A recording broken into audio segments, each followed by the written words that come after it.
It started with a red blazer, a sealed envelope, and a question so sharp it made Congress stop breathing.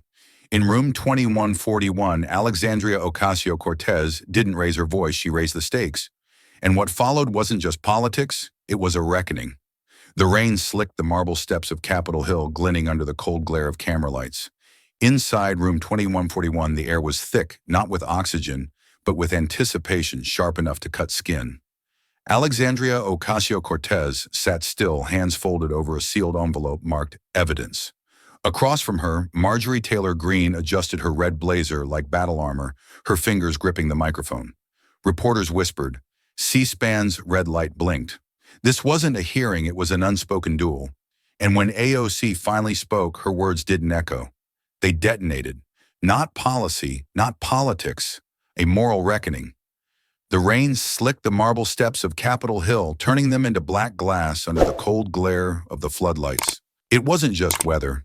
It felt like a warning. Camera crews huddled under plastic sheets, their lenses trained on one building, the Rayburn House Office Building, room 2141. Inside, the air was heavy like static right before a lightning strike. CNN's red light blinked alive. Fox News was already live, their anchors whispering about a showdown that could redefine immigration policy. But everyone in that room knew this wasn't about policy anymore. This was personal. At the far end of the table, Marjorie Taylor Greene sat like a queen on trial. Her red blazer caught every camera flash. She tapped her manicured nails against the microphone, a deliberate sound like a gavel calling order. Her eyes swept the room, predatory and calm. "Let's get this over with," she muttered, knowing full well it wouldn't be. Staffers lined the walls, some whispering, some watching, like they couldn't decide whether to breathe or run. And then she walked in. Alexandria Ocasio-Cortez. No entourage. No notes. Just a black folder clutched tightly in one hand, the word evidence stamped across it in stark white letters.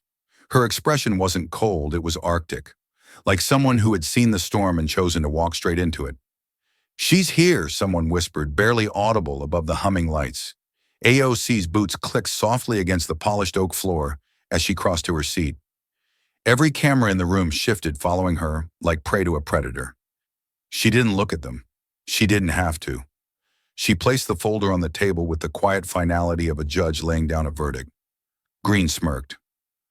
"Oh, this'll be good," she said under her breath, loud enough for nearby microphones to catch. AOC didn't flinch. Her eyes locked not on Greene, but straight ahead, like she could see through the woman past her words into a history neither wanted to admit existed. The two women couldn't have looked more different. Green blonde, sharp edge, draped in a blazer the color of fresh blood. AOC dark hair pulled back her suit, a deep navy that seemed to swallow the light. But it wasn't their clothes that drew the line. It was what they carried. One with a history of sound bites and provocation.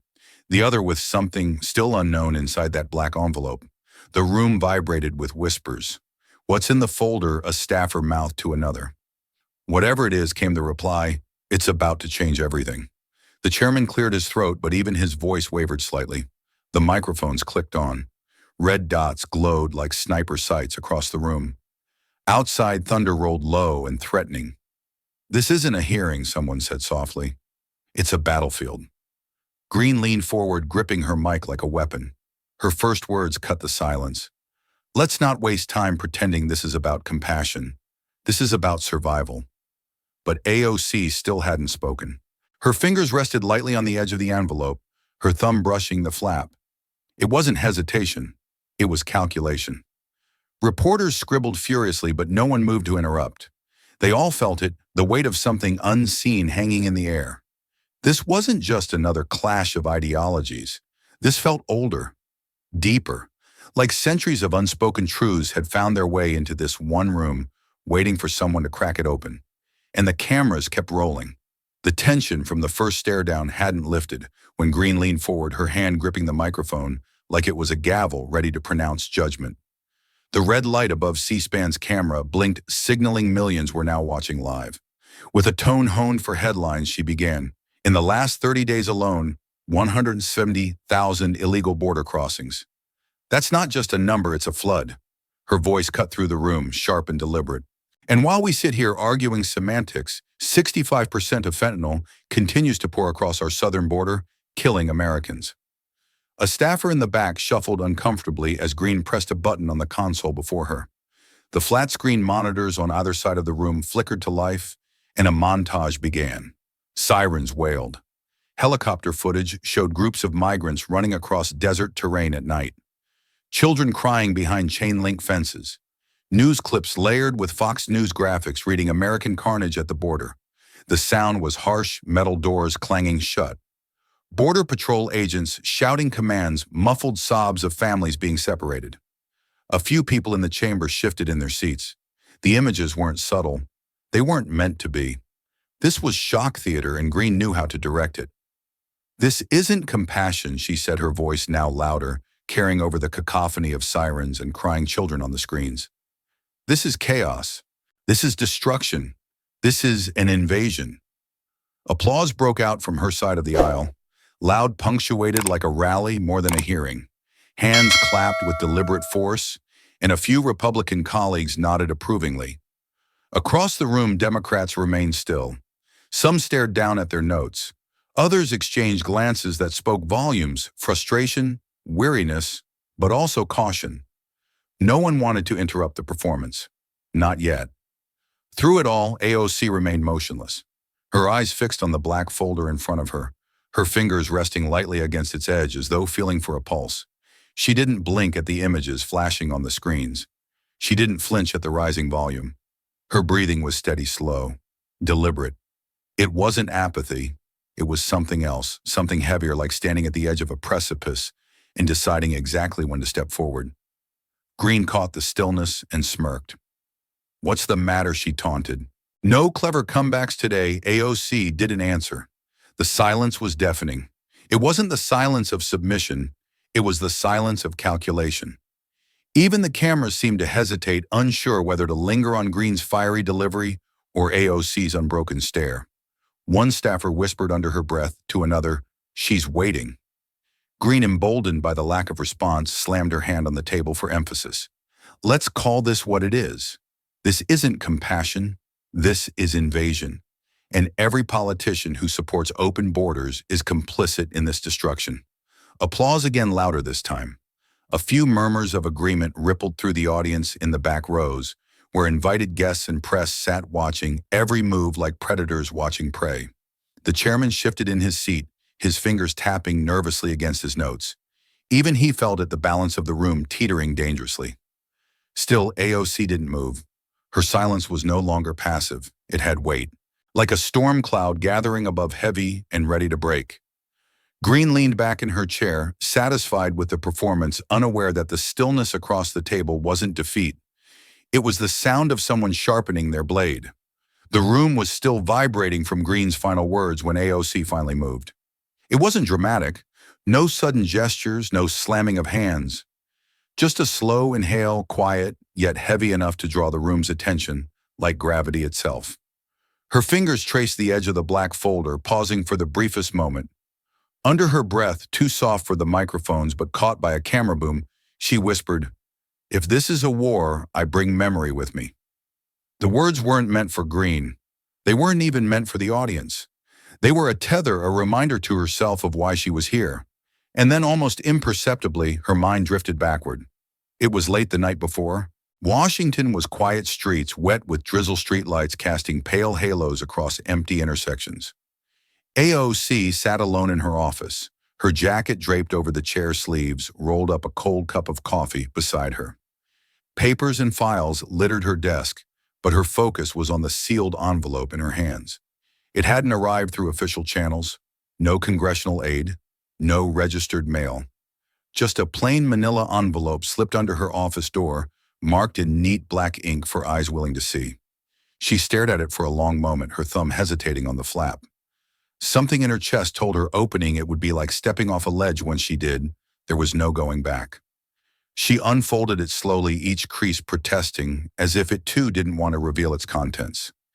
Inside, a single photograph, old and worn, a child's face peeking out from a cage of chain link and shadow. Below it, a list of names typed in all caps, detention centers, dates, ages. In the margin, a handwritten note scrawled with trembling urgency, "Say her name. Don't let them erase her too." A droplet of water landed on the paper, not from a leaking ceiling, but from her own wet hair strands clinging to her cheek after walking home without an umbrella. She hadn't even noticed the rain. Another drop, then another. It was as if the document itself was absorbing the storm outside, taking it into its yellowed pages.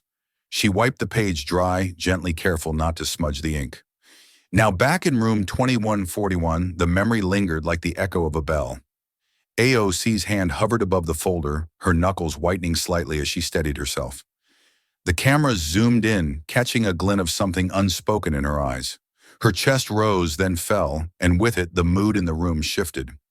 She raised her head eyes, locking not on Greene, but beyond her, as if speaking to every unseen face on the other side of those cameras. Her voice, when it came, was soft, yet carried the weight of steel. "Someone will hear." It wasn't a shout. It wasn't even a full statement, but it landed in the room like a tremor before an earthquake. Greene blinked her smirk, faltering just slightly. Reporters stopped typing mid-sentence. On the C-SPAN feed, viewers leaned forward instinctively, sensing the air had thickened. Then came the sound, the faint click of AOC's microphone as it powered on. Red light. Live. The room held its collective breath, the silence wound tight as a piano wire ready to snap. The microphone's red light pulsed faintly, a heartbeat in the silence. Greene seized it first. Her voice snapped through the room, slicing the air clean. "Sanctuary cities," she began her words, slow, deliberate, venom-laced, are havens for killers. The screen behind her flared alive again. Clips of mugshots flashed, sirens, screamed, blurred CCTV footage of chaotic street scenes scrolled across in jarring succession. The sound design was no accident. Fox News logos drifted subtly in the corner of every clip, an undercurrent of panic expertly stitched into a narrative.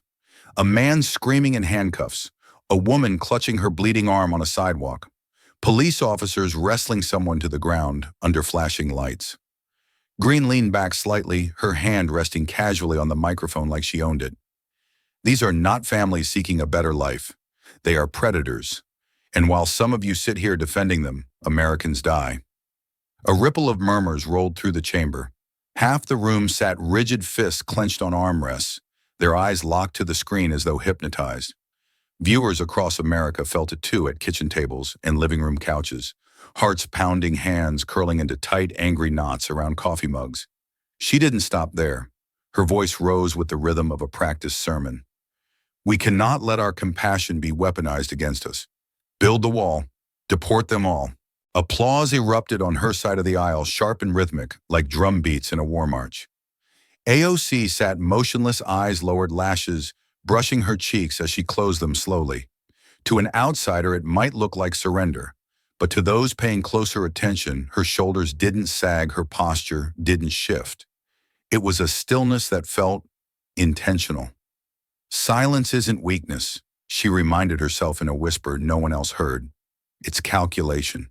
The phrase repeated in her mind like a mantra, each syllable grounding her, as Greene's words grew sharper. Greene's smirk widened, sensing blood in the water. She turned slightly, directing her next volley straight at AOC. "Why do you even sit here?" she said, her tone dripping with mockery. "You defend invaders. You'd rather stand for foreigners than for your own people." The words echoed, bounced off the polished wood, and settled into the hush, like coals dropped onto dry kindling. The camera zoomed in on AOC's face, searching for cracks, for any flicker of anger, fear, or doubt. They found none. Only calm. Too calm. Greene mistook it for fragility, but she didn't know this was the eye of a storm gathering its force. The last syllables of Greene's taunt hadn't fully faded when she leaned in, her voice dropping to a level both mocking and intimate. "If you love immigrants so much, Congresswoman, maybe you should go live in Mexico." The words detonated like a flashbang in the chamber. Gasps scattered from the public gallery. A few Republican members chuckled under their breath, the sound sharp, ugly, deliberate. The cameras caught it all, the smirks, the tightened jaws, the quiet shuffling of papers from aides trying to look anywhere but at AOC. Greene didn't stop to savor the tension. She fed on it. Her chair creaked as she crossed her legs, her red blazer catching another camera flash, like a hunter's signal flare. The smirk was back, this time edged with triumph. "We're not here to play games," she said, voice rising just enough for her words to pierce the air. "We're here to protect our nation. And if you can't see the threat, maybe your loyalties lie somewhere else." The room buzzed. Low murmurs crackled like static, and on the live stream chat feeds lit up with partisan fire praise, condemnation, disbelief, all colliding in real time. AOC, still motionless, opened her eyes. Slowly, deliberately. The dark irises flashed under the lights, and for the first time that day, there was movement not in her hands, not in her voice, but in her gaze. It was like watching a blade catch sunlight, clean and cold. Now she thought her lips barely moving. "Speak." The cameras noticed it. The room felt it. Even Greene, who had been riding the momentum of her own spectacle, hesitated a fraction of a second too long. AOC's fingers, calm but precise, glided over the surface of the black envelope. The camera zoomed in, catching the letters stamped across it. "Evidence." But she didn't open it. Not yet. That simple act, or lack of it, tightened the tension to a breaking point. Her thumb rested on the flap as if testing its weight, her nails faintly tapping the cardstock in a rhythm only she understood. Greene tilted her head, her victory smile growing wider, mistaking AOC's silence for retreat. She leaned back in her chair, adjusting her microphone for maximum theatrical effect. "The American people deserve leaders who stand for them, not for strangers crossing illegally. So I ask again." Her voice sharpened like a blade drawn from its sheath. "Why are you even here in the chamber?" The air was no longer air. It was glass, fragile and ready to shatter. Staffers held their breath. Viewers leaned closer to their screens, unaware their hands had curled into fists or that their legs bounced nervously. Greene believed she had control. She didn't realize the room had already shifted. Not toward her, not yet fully toward AOC, but toward something neither side could name, something waiting inside that envelope. And still AOC didn't speak. She didn't need to. Her stillness had become its own kind of language, one Greene had no dictionary for. The envelope, once just a silent presence, now became the room's gravitational center. AOC lifted it gently, as if holding a fragile bird, and laid it on the polished mahogany table with a sound so soft it barely registered. Yet in the charged silence of room 2141, the motion felt louder than Greene's entire monologue. The cameras instinctively zoomed in their lenses, focusing on the words stamped across the envelope in bold, uncompromising letters, "Evidence." AOC's fingers lingered for a second longer on the paper, her touch light but steady before she finally looked up. Her eyes, dark and steady, swept across the chamber, not to the Republicans, not even to Greene directly, but to the public gallery, to the invisible audience on the other side of millions of screens. Her voice came low, deliberate, each word wrapped in a quiet fury. "Lucia Hernandez, 6 years old, separated for 72 days. No explanation. No reunification plan." As she spoke, she slid a single photograph from the envelope. The image hit the monitors like a hammer striking glass. A little girl with tangled black hair stared back into the room, her cheeks streaked with dirt and tears, eyes wide, not with defiance, but confusion, fear. Behind her, the blurred outlines of a chain-link fence loomed like a cage. The stillness was absolute. Even the faint clicking of cameras ceased. Greene's confident posture faltered, her smirk evaporating as she blinked once, twice, 3 times, her eyes darting briefly to the image, and then away. The chamber felt smaller, suffocating under the weight of a child's gaze. "This isn't an invasion," AOC continued, her voice firm, now rising above the bloodless numbers and recycled talking points. "This is erasure. Erasure of names, of families, of humanity." Her words hung in the air like a suspended gavel, a verdict not yet read but already felt. Across the room, a Republican aide shifted uncomfortably, his pen, slipping from his fingers, to the floor with a faint clatter. No one moved to pick it up. The live chat feed exploded, some furious, some weeping, some simply frozen. Greene's hands, which had moments ago animated the space with accusatory gestures, now clutched her own microphone. She tried to form words but found none. The cameras caught it, the tightness in her jaw, the shallow rise and fall of her chest as she faced not AOC's accusation, but the haunting weight of a name she couldn't dismiss. AOC leaned back slightly, her hands still resting calmly near the photo of Lucia. Her voice softened, but its edge remained sharp enough to cut. We can build all the walls we want, but walls can't rewrite what we've done. The photo remained where she had placed it, small yet unignorable, commanding the room more than any political theatrics could. The rain pounded on the glass roof of Rayburn, 2141, but inside the hearing room, no one could hear anything but their own heartbeats. The room was so quiet that the only sound was the soft tapping of a pen from a young assistant trying to calm her trembling hands. Marjorie Taylor Greene lowered her voice, but anger flared in every word.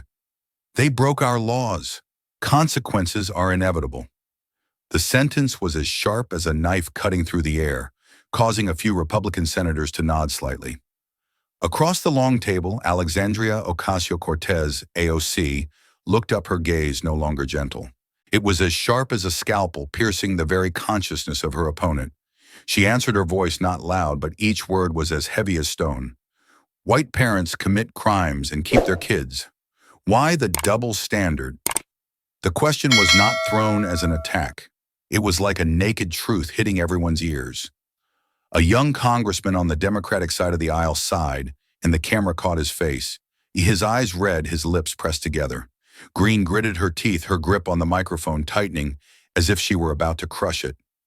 Suddenly, she slammed her hand down on the table, the sound echoing like a gunshot in the quiet room. We are protecting America. But this time, there was no applause. There was only heavy silence, the kind that doesn't take sides. AOC leaned down lightly, touching the photo of Lucia on the table. The 6-year-old separated from her mother. She didn't need to look at Greene to know she was watching her every move, waiting for a sign of weakness.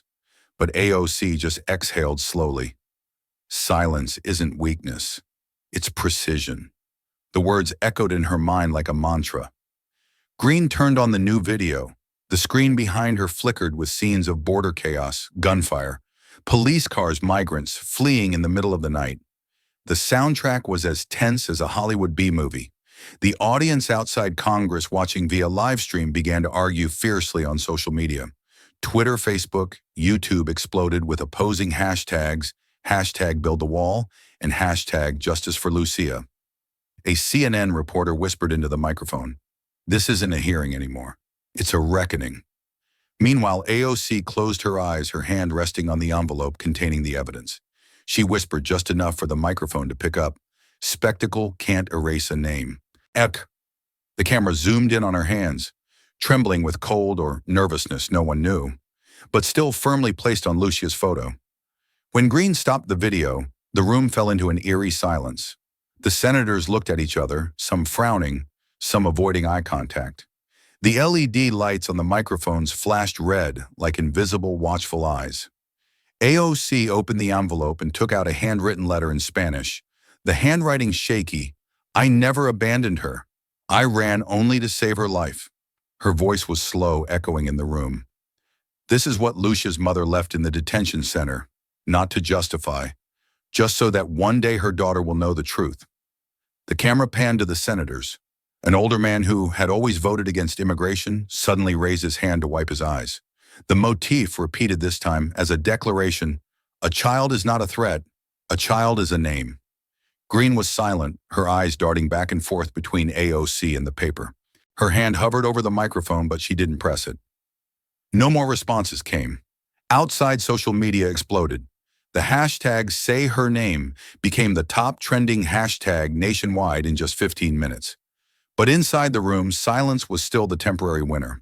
The rain was still falling, but now each drop hit the glass like a drumbeat.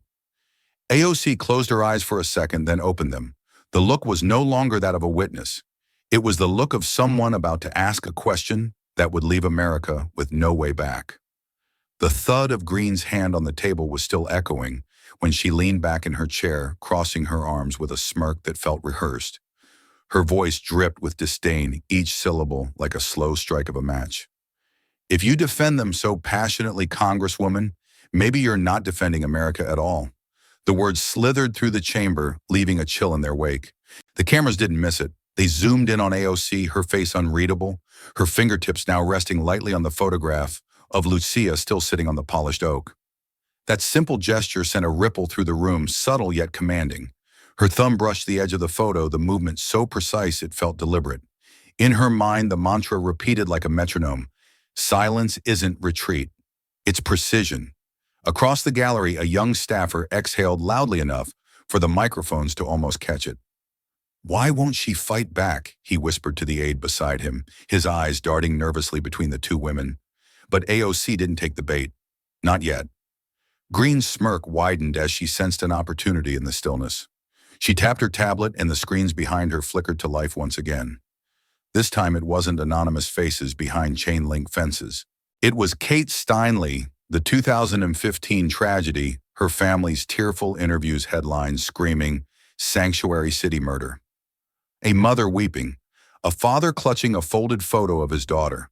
The images were weaponized with precision, each frame edited to amplify rage, grief, fear. Her name was Kate Greene, said her voice deepening, calculated to pull at every raw nerve. She was 32, walking on a pier with her father when an illegal immigrant deported 5 times shot her dead. That's who you're defending, Congresswoman. That's the blood on your hands. The room tensed like a pulled bowstring. Chairs creaked as bodies shifted, some from discomfort, others from unspoken agreement. Even the air felt charged, crackling like the moment before a lightning strike. Greene's gaze was fixed on AOC, her eyes narrowed, her lips curled into a predator's grin. She thought she'd landed the final blow. She didn't see how AOC's fingers were no longer resting. They were coiled like a spring ready. The air in room 2141 was so dense it felt almost liquid, heavy enough to press against rib cages and hold lungs hostage. Greene's last words, "Their blood is on your hands," still hovered like a poisonous mist. But AOC didn't flinch. Her gaze remained locked, steady and unblinking, as though she was staring through time itself. Slowly, deliberately, she reached for the folder again. This time her movements carried a different weight, not defense, not defiance, but a calm born of inevitability. The microphones picked up the faintest rustle as her fingers, pale against the black cardstock, slipped inside and drew out another document. It wasn't glossy or new like Greene's curated slideshows. It was older, much older. The parchment's edges were frayed, its surface creased and yellowed, a faint, coffee-colored stain blooming near one corner. Even from across the room, you could tell this paper had survived more than filing cabinets.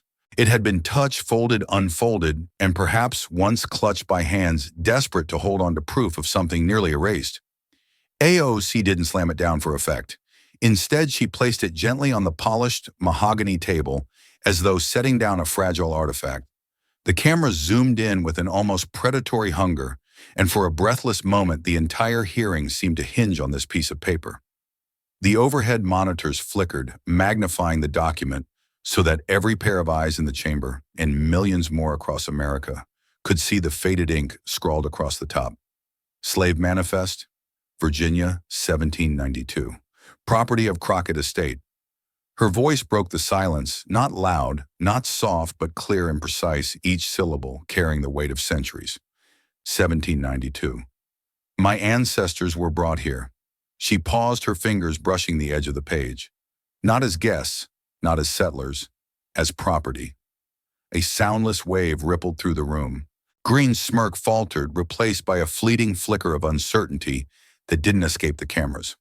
A Republican congressman to her left leaned forward in his chair, his eyes narrowing as he squinted at the manifest projected above. His lips parted slightly, though no words came. The cursive handwriting listed names like inventory: Abraham, age 22, Sarah, age 19, David, age 3. Next to each name, value assessed, numbers, dollar signs, lives reduced to ledgers. Even the air vents seemed to hush.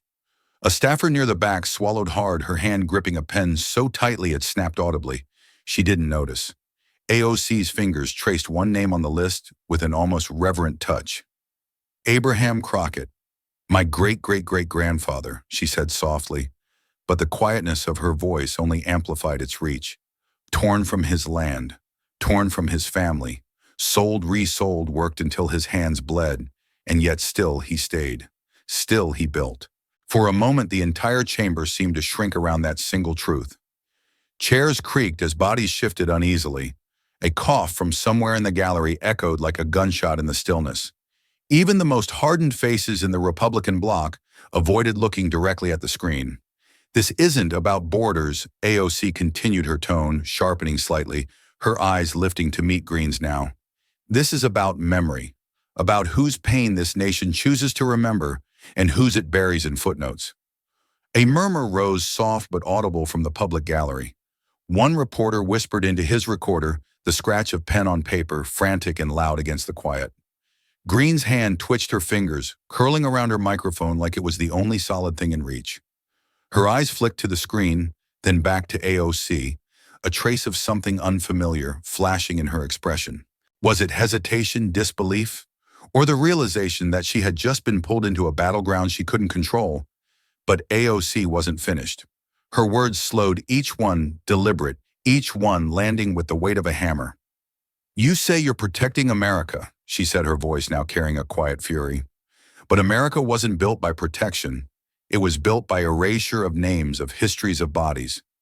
She let the words hang, and in that pause, the entire room seemed to stop breathing. The cameras caught everything: Greene's tightened jaw, the nervous tapping of a young Republican aide's foot, the faint sheen of sweat on the chairman's brow. "This isn't about laws," AOC added, softer now, but more dangerous for it. "It's about whose suffering we legalize and whose we punish.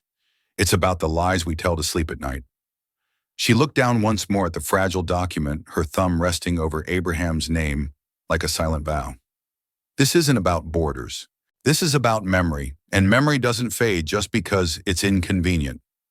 For the first time since the hearing began, Greene didn't interrupt. She didn't sneer. She didn't even blink. The only sound in the chamber was the soft hum of cameras recording every second, every twitch, every heartbeat of a room caught in the gravity of its own history. The silence didn't just return, it thickened, settling over room 2141, like a weighted blanket pressing down on every pair of shoulders, every unspoken breath. The cameras stayed trained on AOC, whose fingers lingered on the yellowed manifest like she was grounding herself in centuries of memory. She didn't speak right away. She let the silence swell until it filled the cracks in the wood paneling, until even the clicking of a pen from somewhere in the gallery felt like a shout. Then she lifted her eyes, calm, unblinking, and impossibly sharp, and aimed them straight at Marjorie Taylor Greene. "Where was your family in 1792? The question didn't come out as an attack. It wasn't loud, wasn't even accusatory. It was worse than that.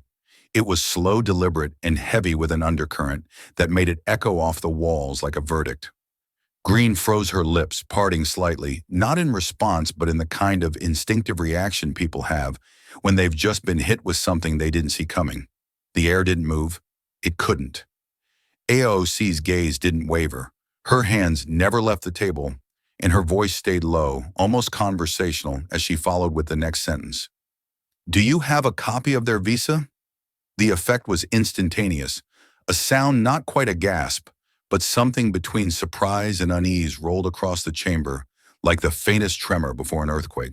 The monitors above flickered briefly as a network chyron updated in real-time AOC to Greene. "Where was your family in 1792?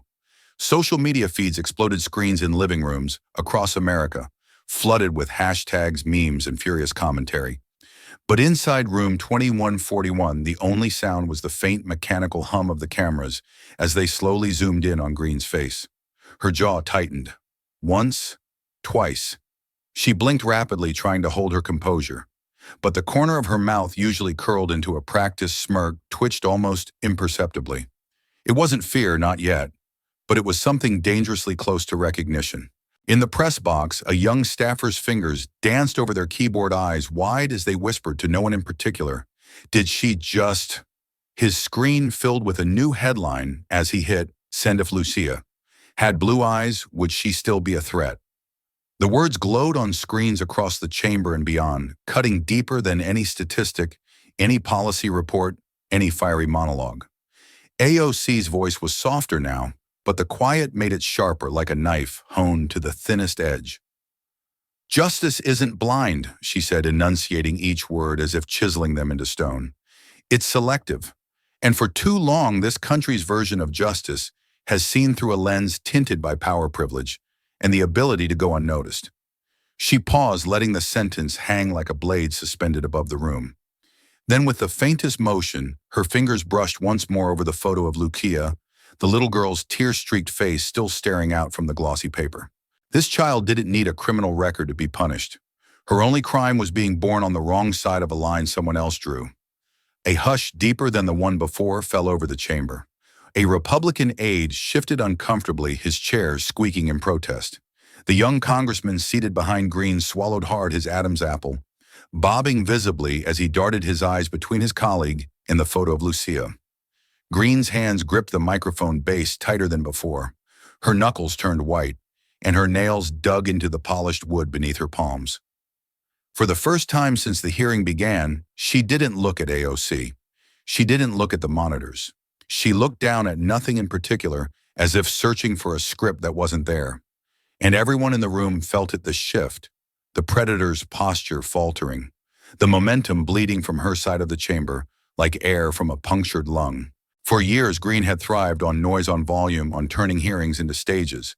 But in this moment, volume couldn't save her, because silence sharpened and wielded by AOC had become the deadliest sound in the room. Justice isn't blind, it's selective. The words replayed in the minds of those watching, echoing through hallways, offices, and living rooms. Not as a political talking point, but as something far more dangerous, a truth too undeniable to be shouted down. And Greene, for the first time, looked like she knew it. The air in room 2141 felt electrified, like static, clinging to every surface, waiting for a single spark.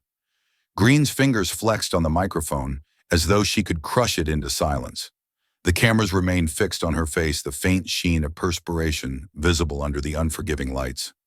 Her voice, when it finally came, was lower, tighter, carrying a tremor she didn't intend for the world to hear. History, she said with forced calm, does not justify breaking the law today. Actions have consequences. We are a nation of laws. Without them, we have nothing. The words landed in the chamber like heavy stones dropped into shallow water, making ripples but failing to drown the tension that now hung so thick it was almost solid. The Republican side straightened slightly as if willing themselves to reclaim lost ground, but there was no applause this time. No murmurs of support. Only an uneasy quiet as all eyes flicked to AOC. She hadn't moved since the last exchange, her hands still folded neatly before her. But now, with the calm precision of a surgeon reaching for the next instrument, she slid another photo from her folder. It was newer than the last, glossy and bright beneath the overhead lights. With a quiet deliberateness that only amplified the moment's weight, she pushed it across the polished oak table until it rested just inches from Greene's hand. The screen above flickered to life, enlarging the image for everyone to see. Two white children no older than 7 or 8, clutching teddy bears with frightened eyes. Behind them stood their parents, handcuffed, flanked by law enforcement officers. The caption beneath the photo read simply, "Convicted for drug trafficking. Family released pending sentencing." AOC's voice was soft, almost tender, but every syllable struck like a hammer. They broke the law too, but their family stayed intact. A collective breath seemed to catch in the chamber, as if the room itself had lungs. One staffer's pen rolled off their desk and clattered to the floor, the sound sharp in the dead stillness. The public gallery leaned forward as if tethered to invisible strings. And Greene stared at the photo, her lips pressed together so tightly they paled. AOC didn't stop. Her words gained a quiet momentum, a rhythm that pulsed with restrained power. 2 families, 2 outcomes, 1 difference. She let the sentence hang in the air, cold and heavy. Then, with the faintest edge creeping into her voice, 1 color. Greene's knuckles whitened as her grip tightened around the microphone. She opened her mouth, but no words came, not immediately. When her voice did emerge, it was taut, almost brittle. "That's not the same," she said, her tone aiming for authority, but wobbling under its own weight. "Those children, they're citizens. They belong here." A murmur rose from the gallery, not loud, not unanimous, but enough to prick the edges of Greene's confidence. The camera zoomed in, capturing every flicker of doubt in her expression, every telltale shift in her eyes. Across America, living rooms fell silent as viewers felt the tide turning, not in slogans, not in shouted points but in a simple, devastating truth. AOC leaned forward slightly, her eyes never leaving Greene's. You say they belong, but who decides? Her voice was steady, sharp as glass. Because history shows it's not about laws, it's about power deciding who counts as human. Greene's hands trembled now faintly, but undeniably her thumb rubbing anxiously against the microphone's metal mesh. She knew the cameras were catching it, and for the first time she couldn't summon her signature smile. She was no longer leading the room. She was trying to survive it. The weight of AOC's last words still reverberated in the chamber, like the aftershock of a distant explosion. Greene, visibly unsettled, shifted in her seat, gripping the microphone tighter, as if it were a lifeline.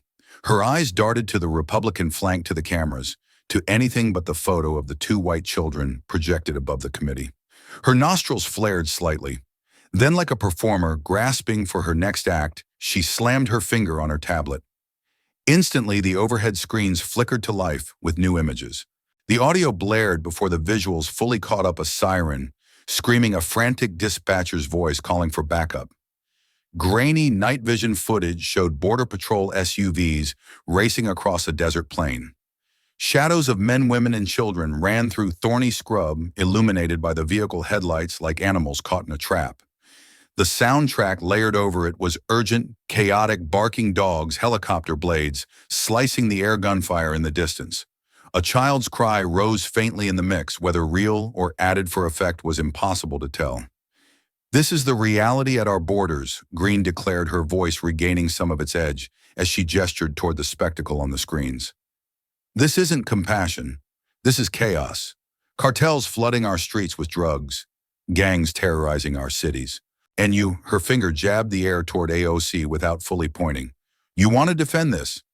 You want more blood on our hands in living rooms across America? The live stream chat feeds ignited like dry brush, meeting a spark.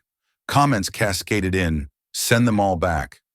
This is propaganda. She's right. Our country is under attack. But what about the kids in cages? The nation wasn't just watching anymore. It was arguing, screaming, splintering in real time.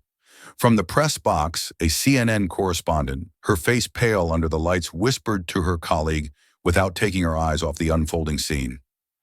This isn't a hearing anymore. It's a reckoning. At the center of it all, AOC remained unmoving, her posture straight, her fingers lightly resting on the photo of Lucia, still lying on the table like a sacred relic. Cameras zoomed closer, catching the faintest tremor in her hands, not from fear but from the sheer pressure of the moment pressing against her bones. Her eyelids lowered and she whispered, barely audible, but somehow cutting through the noise. Spectacle can't erase a name. The line wasn't shouted. It wasn't meant to be. Yet it echoed louder than Greene's entire reel of chaos. The audience, both in the room and beyond the screens, felt it like a shift in gravity. As the video played on, a child sobbing, looping behind flashing images of police chases and barbed wire fences, the cameras caught AOC's hands again. Yes, there was a slight tremor, but her palms remained open, steady, resting on Lucia's face, as though anchoring herself to something no montage of fear could undo. The image of her hands, strong yet vulnerable, would become a viral screenshot within minutes, shared with the caption, "Even in silence, she's louder than them all." Greene didn't seem to notice the shift. She leaned into her microphone with a fiery certainty that now felt over-rehearsed. This is what open borders get us: crime, death, destruction. How many more Kates, how many more officers gunned down before you wake up? But the room wasn't with her anymore, not fully. The chaos on the screens couldn't drown out the quiet gravity of the photo on the table. Two visions of America were clashing in the chamber, one shouting, one whispering. And for the first time, the whisper was winning. The room was still echoing faintly with the sounds from Greene's montage sirens. Shouts, chaos stitched together for maximum impact when AOC moved again. This time there was no hesitation, no calculated pause. She reached into her folder and pulled out a single folded sheet of paper. It wasn't a glossy photo. It wasn't an official document. The edges were soft from too many hands. The crease down the center spoke of nights spent opening and closing it again and again. As she unfolded it, the chamber held its breath. The silence felt alive, thick with anticipation and dread, as if the air itself understood the gravity of what was about to be spoken. AOC's voice came quiet at first, the kind of quiet that pulls people closer. "This is a letter," she said, her fingers brushing the paper as if the ink might smudge under her touch. "Written by Lucia Hernandez's mother from inside a detention facility, 3 weeks after they were torn apart." She drew in a breath, steady but audible, and began to read. "Tell my daughter I never abandoned her. I ran only to save her life. I ran because the men with guns came to our home and said they'd take her too. Tell her I still hear her crying at night. Tell her I still see her little shoes by the door. Tell her I'm sorry I couldn't be stronger." The words broke over the chamber like a wave, soft but unstoppable. AOC's voice caught slightly on the last sentence, but she didn't stop. Her hands trembled not from fear, but from holding a pain too heavy for any one person. The camera panned slowly across the rows of lawmakers. Some sat rigid, their faces stone masks. Others shifted in their seats. And then it landed on him, a silver-haired congressman, known for his unwavering partisanship, now lowering his head and pulling a folded handkerchief from his pocket. His fingers dabbed at his eyes, but not quickly enough to stop the single tear that escaped and trailed down his cheek. The nation saw it. The internet seized it. And in seconds, screenshots flooded social media. Even he couldn't look away. AOC placed the letter gently on the table, her fingertips resting on the creased paper like an anchor. Her voice, stronger now, rang out in the stillness. "A child is not a threat. A child is a name. And that name deserves to be spoken, remembered, not erased in a policy memo or buried under barbed wire." Outside, in living rooms and offices and classrooms, screens lit up as hashtags "Say Her Name" surged to the top of trending topics nationwide. Twitter feeds flooded with her words, with Lucia's photo, with stories from other parents who had lost children to the same system. It wasn't just a hashtag. It was a collective exhale from a nation suddenly seeing a little girl where before there had only been illegals and statistics. Greene said nothing. Her eyes didn't leave the pile of papers in front of her. The once bright red blazer seemed to dull under the chamber's harsh lights. Her hands were clasped tightly, knuckles white, her jaw rigid, as though locked against words she couldn't summon. The woman who had come in like a firestorm now sat motionless, caught in the eye of one. And for the first time that day, no one dared interrupt. No one moved. Even the cameras seemed to pull back slightly, as though giving space to the only thing left in the room that mattered: the voice of a mother carried on paper, and the echo of a child's name refusing to be silenced. The chamber hadn't been this quiet in decades. The echoes of AOC's voice, reading Lucia's mother's letter, seemed to hang like a ghost in the ornate room. Lawmakers shifted uneasily in their seats, not because of discomfort in the leather chairs, but because of the weight of eyes, millions of them watching live from screens across America. Outside, crowds had gathered, spilling down the steps of the Capitol. Some held signs, "Say Her Name." Families belong together, and children are not weapons. The air was thick with a new tension, not just political, but moral, the kind that changes trajectories. Inside, whispers rippled through the rows of Congress as a new proposal landed on the table, a humanitarian amendment to an upcoming immigration bill. Its language was spare but seismic. Just 34 words. "In memory of Lucia Hernandez and all children separated under previous enforcement policies, this Congress commits to procedural safeguards for future border operations." For some, it read like a token. For others, it was a line in history being redrawn. AOC didn't speak. She didn't rise to advocate or counter or plead. Instead, she sat motionless, her hands still resting over the photo of Lucia like a sentry guarding sacred ground. Her eyes, dark and steady, didn't waver. She watched as others debated, voices rising, some angry, some breaking, some calculated. One by one, representatives stepped to the microphone. "This is a slippery slope," a congressman from Texas warned, his tone sharp. "We cannot legislate emotion." "We're not legislating emotion," countered a colleague from Illinois. "We're legislating accountability." Meanwhile, Greene sat rigid, her eyes narrowed into slits. The cameras caught her fingers drumming a restless beat on the table. She leaned into her mic suddenly, her voice laced with venom disguised as conviction. "This is Hollywood. Don't you all see it?"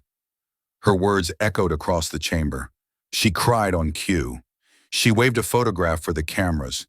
"This isn't policy. It's performance art. And we're playing right into it."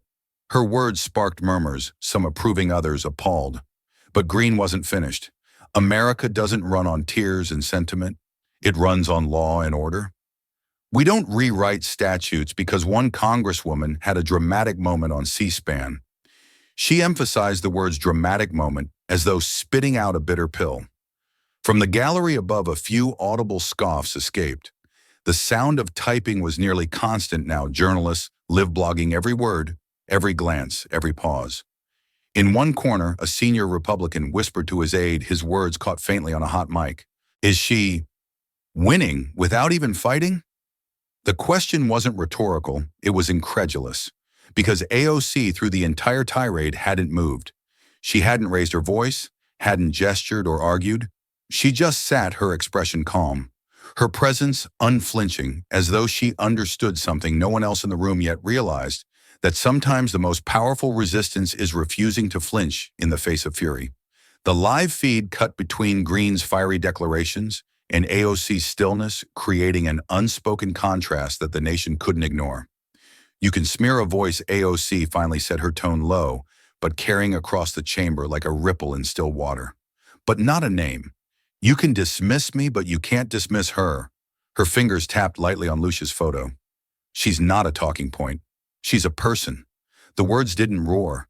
They didn't need to. They seeped into the wood of the hearing table, the marble of the walls, the very air of the Capitol. Outside, the hashtag say her name surged higher. News tickers across networks from CNN to Fox scrolled the same line in bold letters, will Congress vote to honor separated children? For once, the question didn't feel like political theater. It felt like a reckoning. Greene's jaw worked furiously as she watched the chamber tilt one subtle angle at a time away from her orbit. She opened her mouth to fire back, but nothing came. For the first time, she didn't sound like a leader. She sounded like someone trying not to drown in the silence. The day of the vote dawned heavy with gray skies that mirrored the mood-blanketing Capitol Hill. By noon, room 2141 had become more than a hearing chamber. It was a stage for a nation grappling with its reflection. The public gallery, normally sparsely filled, was packed to the brim.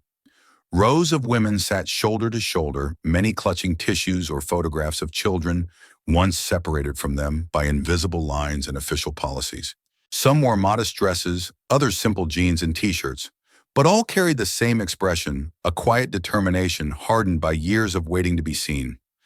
Near the front, an older woman with deep lines etched into her face leaned forward, her hands clasped tightly in her lap. Her lips moved almost imperceptibly as she whispered, "She said my daughter's name." No one else did. The woman beside her squeezed her hand, their grip a small act of solidarity in a place where too often their stories had been erased. The mood in the chamber was thick with anticipation, punctuated only by the occasional clicking of pens and the low hum of cameras adjusting focus. The screens at the front displayed the pending bill, Humanitarian Amendment 2141, procedural safeguards for family preservation in border enforcement. Just below in smaller text, one line read, "In memory of Lucia Hernandez." Greene arrived late. The doors opened with a muted thud, drawing dozens of eyes, but she didn't stride in as she usually did. Her trademark red blazer, once a symbol of defiance, had been replaced with a muted ash-gray suit that seemed to drain her presence. Even her posture lacked its usual sharpness. She moved briskly to her seat, her eyes fixed on her phone screen, thumbs scrolling furiously before slipping it into her bag with a faint clatter. Meanwhile, AOC remained still in her chair, her hands folded calmly on the table, her focus unbroken. She didn't glance at Greene, didn't exchange whispers with colleagues. Her gaze was locked on the large digital display as the vote began. Each name appearing in bold white letters against a dark background, one after another, aye, nay, aye, nay. The room ticked with each tally, a slow and deliberate drumbeat, pulling the country along. Outside, the Capitol crowds watched on massive screens erected overnight. Families huddled together with scarves and coffee cups, their faces lit with the glow of the vote count emotions, flickering raw and unfiltered. On social media, hashtags surged, hashtag say her name, and hashtag names not numbers, a digital chorus echoing across cities and small towns alike. AOC's fingers brushed over the photo of Lucia resting before her. Her breathing was steady, but a single muscle in her jaw twitched as each new vote was logged.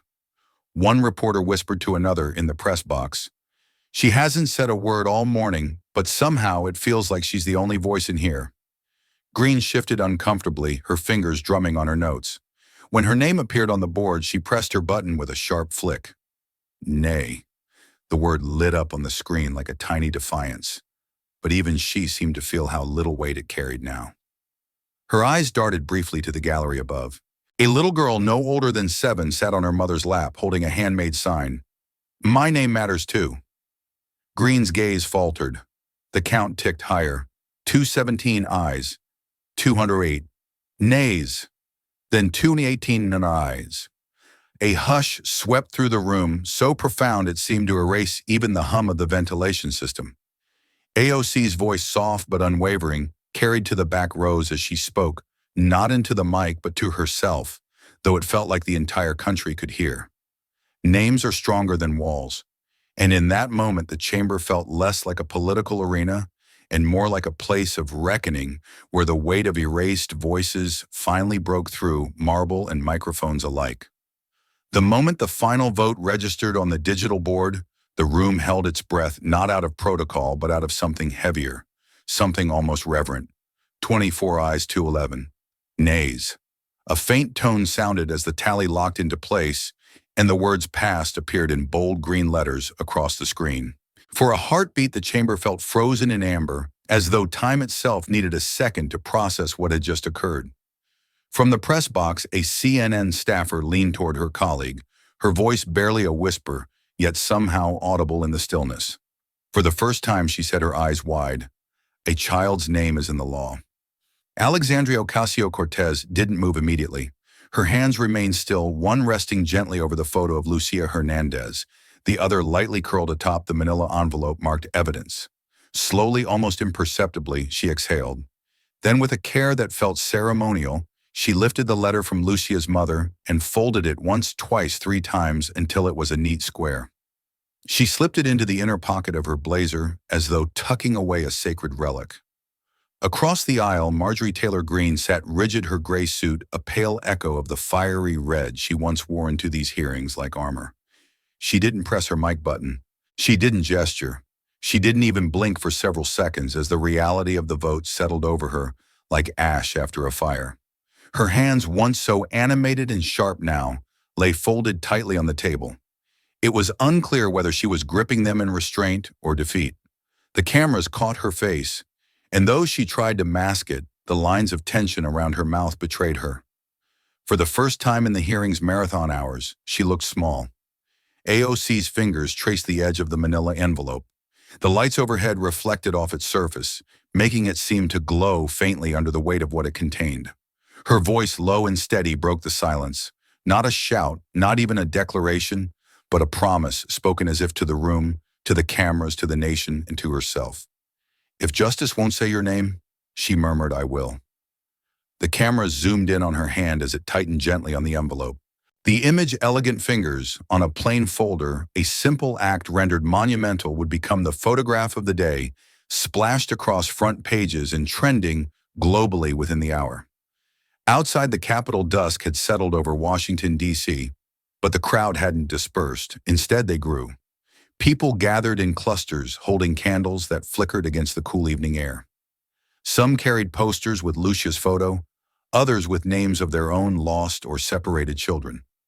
The chant began softly at first. "Say her name. Say her name." But it swelled quickly, gaining strength as more voices joined. Soon it wasn't just a chant. It was a chorus, a wave of sound that seemed to rise up and roll against the marble walls of Congress. Inside, lawmakers sat silent, their usual post-vote murmurings, replaced by a rare, profound quiet. Even the partisan strategists seemed unsure of how to spin this moment, their fingers hesitating over keyboards and phones. AOC remained in her seat for several beats longer. She didn't smile. She didn't cry. She didn't turn to the cameras or acknowledge the murmurs around her. Instead, she kept her gaze fixed on the envelope, her thumb rubbing the edge of it once absently, tenderly. It wasn't victory she felt. It wasn't triumph. It was the deep, aching gravity of carrying someone's memory far enough that the world finally had to see it. Greene stared down at her own papers, lips pressed tight, her mic still dark. Whatever words she might have had were locked behind her clenched jaw. And for the first time in her career of confrontations and sound bites, she chose silence. Whether it was out of strategy shock or something deeper, no one could tell. The chants outside grew louder, candles held higher. Say her name. Say her name. The phrase no longer belonged to one congresswoman or one hearing. It had become a call, a demand, and a vow carried by thousands of voices. In that charged space between the final vote and the gavel's close, something shifted, not a policy, not a party line, but a narrative older than either. A child's name had been spoken into the record, and the country, no matter how divided, could no longer unhear it. The desert wind carried a chill that belied the late afternoon sun, its dry fingers swirling dust across the barren stretch of land where steel met sand. The border wall loomed ahead like a scar stitched across the earth, its jagged steel slats casting long shadows that stretched toward the horizon. Alexandria Ocasio-Cortez stood just feet from it, her black coat whipping in the wind, her hair pulled back, but still dancing against her cheeks. In her hand, a small worn photograph of Lucia Hernandez fluttered like it might take flight at any moment. She knelt slowly, her knees pressing into the hard-packed earth, and placed the photo against the cold steel. On top of it, she set a small, smooth stone, a gesture so simple it felt ancient. Behind her, a camera crew stood silently, unsure whether to record or lower their lenses out of respect.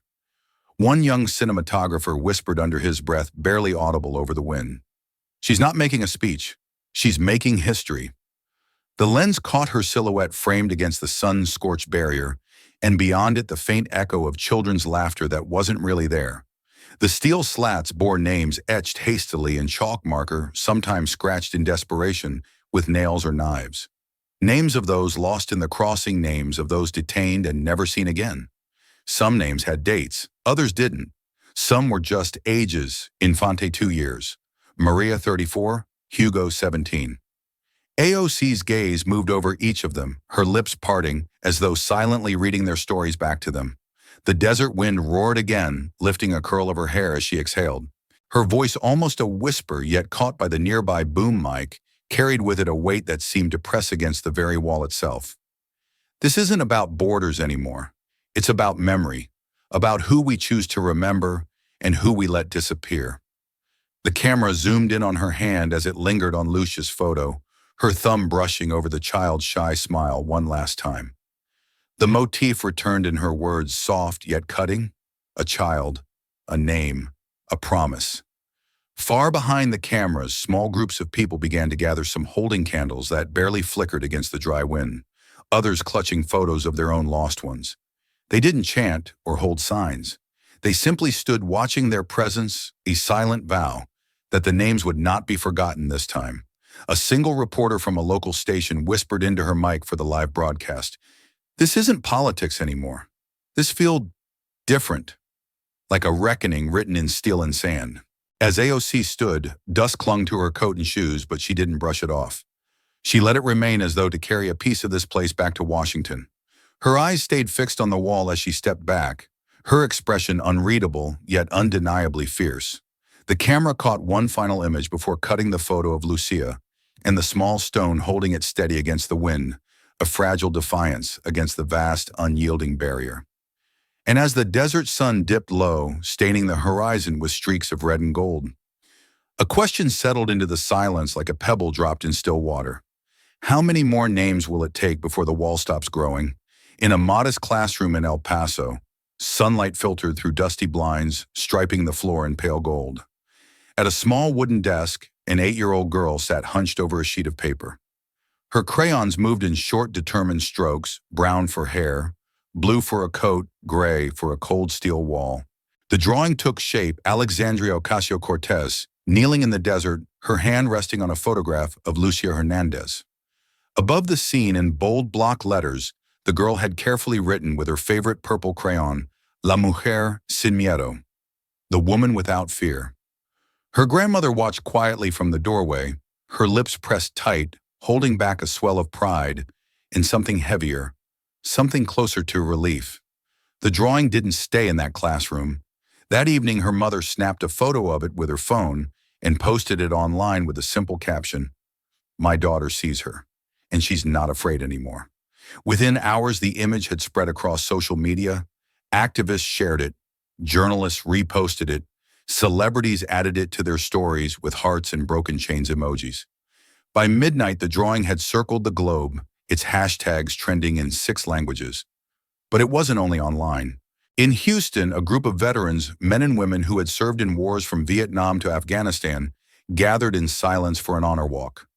Each wore a plain white t-shirt printed with a different name, children separated from their parents under the zero-tolerance policy. One man, a Marine with medals tucked into his pocket, carried a laminated photo of a boy named Mateo, his sign reading simply, "He should be home." As they walked shoulder to shoulder through the streets, bystanders joined them, nurses still in scrubs, teachers clutching tote bags, teenagers holding candles. They didn't chant or demand, they just walked. And with every step, the silence spoke louder than any bullhorn.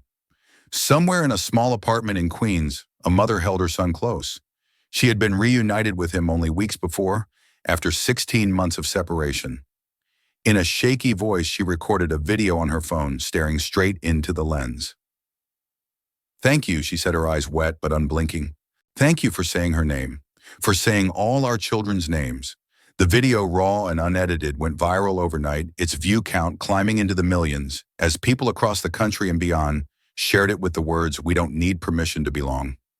Meanwhile, in Washington, AOC sat alone in her office, the city's lights glittering faintly beyond her window. She scrolled through her phone not for headlines or political analysis, but for these small flickers of humanity, a child's drawing a veteran's photo, a mother's whispered gratitude. She set her phone down and leaned back in her chair, her fingers brushing the inner pocket where the folded letter from Lucia's mother still rested. The motif returned in her mind like a heartbeat. "We don't need permission to belong." She whispered it to herself, letting the words settle into the room, into her ribs, into her resolve. Outside, the Capitol candles still burned where people had gathered earlier in the day. Their soft glow painted the steps in amber light, small but unyielding, as if promising the darkness it would not win this time. And high above the flag stirred faintly in the wind, its fabric catching the light of thousands of phone screens raised in silent solidarity. The question that lingered in the air wasn't one of policy anymore. It was something more human, more intimate. What would it take for a country to finally see every child as its own? The desert had grown quieter as the sun slipped lower, leaving behind streaks of orange and violet across a sky that seemed too vast for words. Alexandria Ocasio-Cortez stood alone now, her boots half buried in the powdery sand, her breath steady in the cooling air. In her hand was the photograph of Lucia Hernandez, edges worn, colors muted, but still alive with the small child's hesitant smile. She stared at it for a long moment, as if to memorize every detail, every curve of her face, every unspoken question in those dark eyes. Then she looked up and straight into the camera lens, her voice low, but carrying an unshakable weight.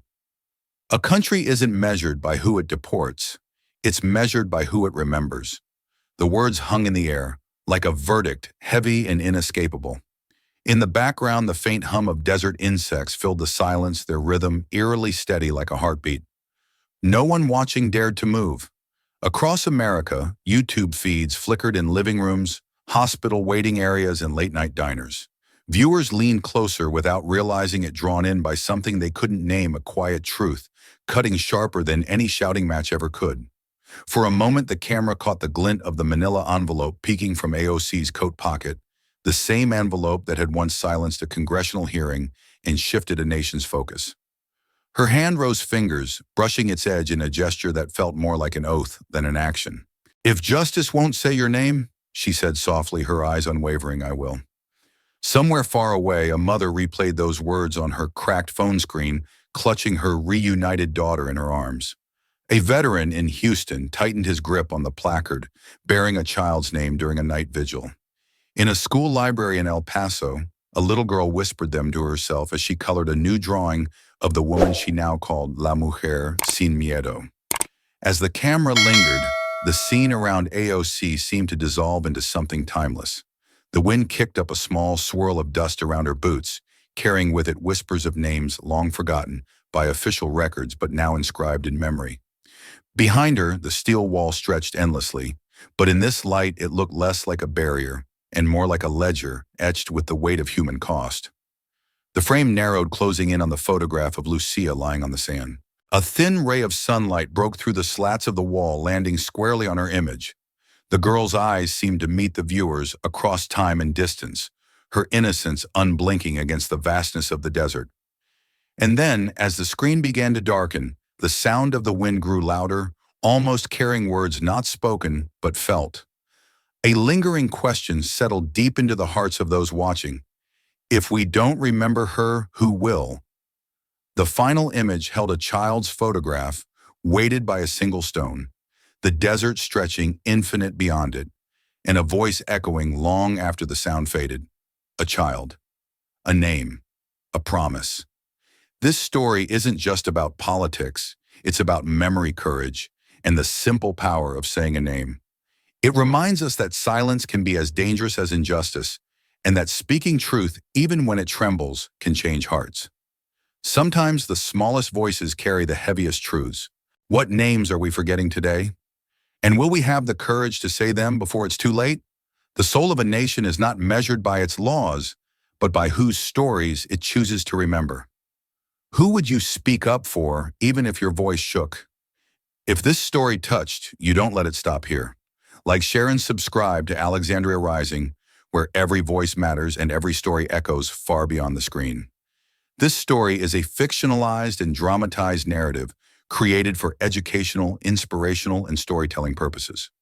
While it may be inspired by real public events, people, or societal issues, it includes imagined dialogue, reconstructed scenes, and character interpretations meant to highlight broader themes of justice, dignity, and resilience. Any resemblance to actual events or individuals beyond public knowledge is purely coincidental.